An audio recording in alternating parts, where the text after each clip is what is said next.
আসসালামু আলাইকুম, welcome back to my channel. আশা করি আপনারা সকলে ভালো আছেন। আল্লাহর রহমতে এবং আপনাদের দোয়ায় আমি আলহামদুলিল্লাহ ভালোই আছি। আজকের রেসিপিতে থাকবে আলু ফুলকপির তরকারি।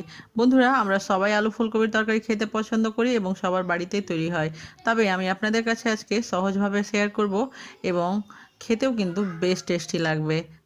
তাহলে চলুন দেখা যাক। আমার চ্যানেলে যদি নতুন থাকবেন তো চ্যানেলটাকে সাবস্ক্রাইব করবেন আর পাশে থাকা বেল আইকনটি প্রেস করে অল নোটিফিকেশান অন করবেন। আমি এখানে একটা ফুলকপিকে কেটে নিয়েছি, সুন্দর করে ফুল ফুল আকারে কেটে নিয়েছি এবং ছোট ছোট রেখেছি। এখানে আমি চুলোয় চাপিয়ে দিয়েছি একটা পাত্রে দিয়েছি জল 1.5 গ্লাস মতো এবং জলটাকে আমি ফুটিয়ে নিয়েছি। ওই জলের মধ্যে দিয়ে দিব আমি ফুলকপির টুকরোগুলো, দিয়ে আমি গ্যাসটাকে বন্ধ করে দিব। হালকা নেড়ে চেড়ে আমি এটাকে ঢেকে রেখে দিব 5 মিনিটের মতো। এটা ঢাকলে কি হবে যে আপনার যে কীটনাশকটা ব্যবহার হয় সেটা বেরিয়ে যাবে এবং পোকা থাকলেও সেটাও বেরিয়ে যাবে। আপনারা একবার এটা করবেন, দেখবেন গোবিটার টেস্ট বেশ ভালো হবে। এবার এবং আমি এটাকে একটা ছালনির সাহায্যে উঠিয়ে নিব 5 মিনিট পরে। তারপরে আমি চুলোয় চাপিয়ে দিয়েছি একটা কড়াইয়ে দিয়ে দিব প্রায় 3 থেকে 4 চামচ মতো সরিষার তেল। আমি সরিষার তেলে করছি, চাইলে আপনারা সাদা তেল দিয়েও করতে পারেন বা সাদা তেল বা ঘি দিয়েও করতে পারেন। এবার আমি দিয়ে দিব টুকরো করে রাখা আলু। আমি একটা আলুকে এভাবে টুকরো করে নিয়েছি। আপনারা নিজেদের ইচ্ছা অনুযায়ী আলুর শেপ দিবেন। আমি এবার আলুটাকে হালকা গোল্ডেন ব্রাউন করে ভেজে নিব। এই আলুটা কিন্তু কাঁচা আছে, একে আমি সিদ্ধ করে নিই। এবার আলুটাকে আমি হালকা নেড়ে ছেড়ে উল্টে পাল্টে ভেজে নিব।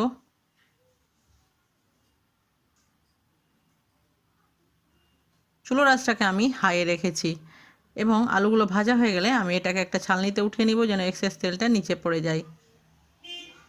হয়ে গেছে আলুগুলো ভাজা। এবার আমি ফুলকপিগুলোকেও ভেজে নিব, ওই তেলের মধ্যেই দিয়ে দিব। চুলোর আঁচটাকে হাইয়ে রেখে আমি এই ফুলকপিগুলোকে ভেজে নিব ভালোভাবে, যেন হালকা ময়েস্ট হয়ে যায় এবং একটু হালকা কালারও যেন চলে আসে। বন্ধুরা, আমার রেসিপি যদি আপনাদের কাছে ভালো লাগবে তবে আমাকে লাইক করবেন এবং শেয়ার করে সাপোর্ট করবেন।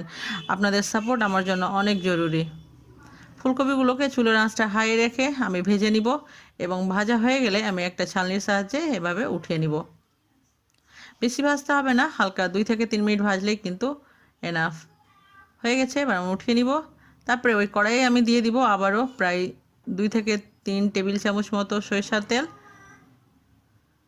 তেলটা গরম হয়ে গেলে ওই তেলের মধ্যে আমি দিয়ে দিব ফোড়নের জন্য জিরে, এলাচ, লং এবং দারুচিনি।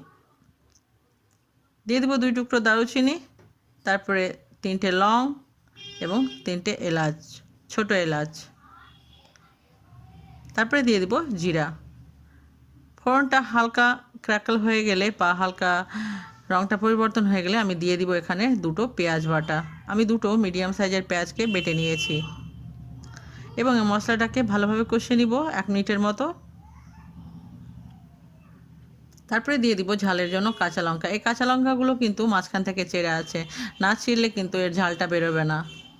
আপনারা চাইলে বেটেও দিতে পারেন। তারপরে দিয়ে দিলাম 1 চামচ মতো আদা রসুন বাটা। ভালোভাবে কষিয়ে নিব। তারপর আমি দিব গুঁড়ো মশলা, হলুদ গুঁড়ো, কাঁচা জিরে গুঁড়ো, কাঁচা ধনে গুঁড়ো, কাশ্মীরি লঙ্কার গুঁড়ো এবং স্বাদ মতো লবণ। বন্ধুরা, আমি এখানে আর কোনো মশলা দিব না। এই মশলা দিয়েই আমি ভালোভাবে তরকারিটাকে কষিয়ে নিব বা মশলাটাকে কষিয়ে নিব। তারপরে মশলাটা যেন না পুড়ে যায় সেই জন্য দিয়ে দিব হালকা জল। মশলাটা যখন তেল ছাড়বে তখন দিয়ে দিব আমি এখানে একটা স্লাইস করে রাখা টমেটো এবং টমেটোটা দিয়ে ভালোভাবে নেড়ে দিব। নেড়ে ছেড়ে আমি এটাকে ঢেকে দিব প্রায় 2 থেকে 3 মিনিটের জন্য স্লো আঁচে এবং টমেটোটাকে সিদ্ধ করে নিব। টমেটোটা দেখতে পাচ্ছেন গলে গেছে, মানে ময়েস্ট হয়ে গেছে। এবার আমি দিয়ে দিব ভেজে রাখা আলু এবং ফুলকপিটা। আলু ফুলকপিটাকে দিয়ে ভালোভাবে আমি মশলার সঙ্গে মিশিয়ে নিব।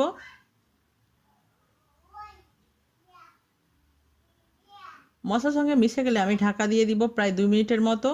2 মিনিট পরে ঢাকনা খুলে আমি আবারও এটাকে নেড়ে দিব। বন্ধুরা, এই সময় চুলোর আঁচটা আছে মিডিয়াম টু লো হিটের মধ্যে। আবারও ঢেকে দিব প্রায় 2 মিনিটের মতো। 2 মিনিট পরে ঢাকনা খুলে আমি আবারও এটাকে নেড়ে দিব।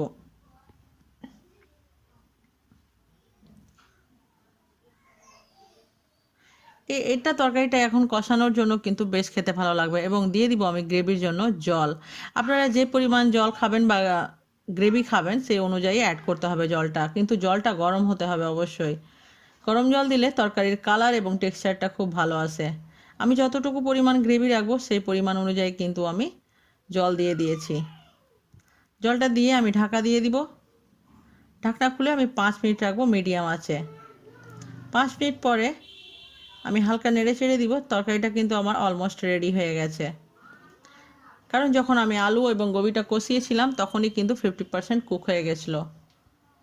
এবার আমি দিয়ে দিব গরম মশলা গুঁড়ো,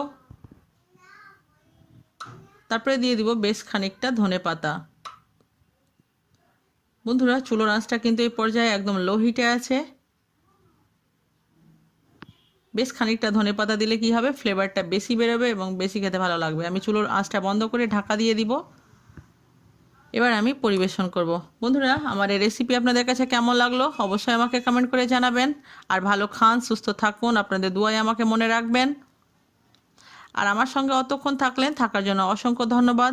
প্লিজ আমাকে আপনারা লাইক করে সাপোর্ট করবেন এবং আমার চ্যানেলকে সাবস্ক্রাইব করবেন। একবার হলেও আমার এই রেসিপিটা তৈরি করবেন, তবে বুঝতে পারবেন যে কত সহজ এবং টেস্টি। আবারও দেখা হবে নতুন কোনো একটা রেসিপির সঙ্গে। আল্লাহ হাফেজ।